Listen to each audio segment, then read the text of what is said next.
This episode of The Simpsons carries the satirical theme within it, but in a very unique way, as a one-off character serves as the catalyst for this plot. His whole creation is based on a hilarious idea, and that is, what would it be like if someone entered Homer's personal world? How would Springfield treat an unknown entity?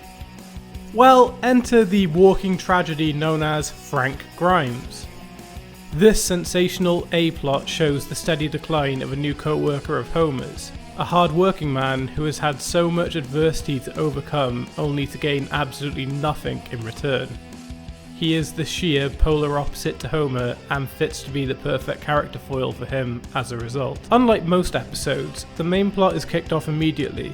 Frank Grimes' tragic backstory is being told on the news, which takes the spectator through his tragic childhood and strive to get a good education. The scene cuts to Mr. Burns tearing up and telling Smithers to find him and hire him as part of the plant. Right from the first interactions between Homer and Frank, their differences are immediately established. Homer quickly irritates him by trying to steal his pencils and getting into his personal space. It becomes apparent that every interaction with Homer steadily snowballs out of control, as he does things such as call him grimy, purposely steal his special lunch, and, as I just mentioned, chewing his personal pencils while also sticking them in his ears. At his core, Frank just wants to succeed at his job, but it becomes nearly impossible for him with Homer's incompetence.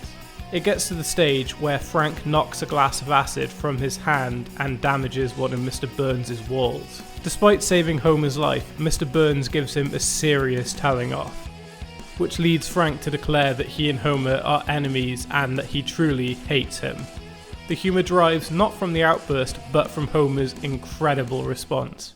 Okay. Do I have to do anything? Homer then unintentionally adds petrol to the fire by inviting Frank over for dinner at his house, hoping to befriend him.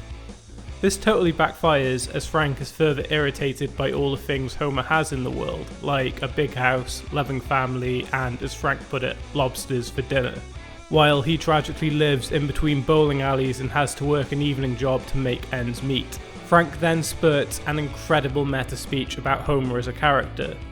I mean, if any other character in the show had tried this, I think it would have failed. But, given Frank's character archetype, it is just perfection. The intricacy of this joke relies on the obliviousness of the secondary characters. This is summed up by Frank stating he would die a happy man if he could prove to the rest of the plant workers that Homer has the intelligence of a 6-year-old.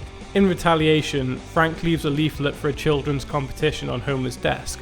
This is basically a model building contest, which Homer takes incredibly seriously. You know, to show Frank how professional he really is. This totally backfires as Mr. Burns loves Homer's idea and declares him the winner. The rest of the secondary cast cheer and applaud him, which causes Grimy to have a total breakdown. He starts acting just like Homer, lazing around, eating donuts, and tragically grabs dangerous electrical equipment and kills himself. The last scene of the episode is almost like a hilarious epilogue. The cast of the episode all attend Frank's funeral, looking fairly somber. You know, until a sleeping Homer pipes up and causes everyone to laugh, sealing the tragedy that is Frank Grimes forever.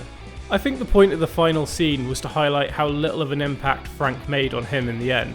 That despite his goal to knock Homer Simpson down, it truly meant nothing, even with him dying. My main takeaway from this episode is that Springfield is such a tightly kept community that when someone doesn't fit in it, or can't cope with the Simpsons family as characters, they are badly punished for it. In an environment like that, Homer was always going to prevail over Frank, and the route this episode took to establish this point was really, really funny and one of the show's best episodes.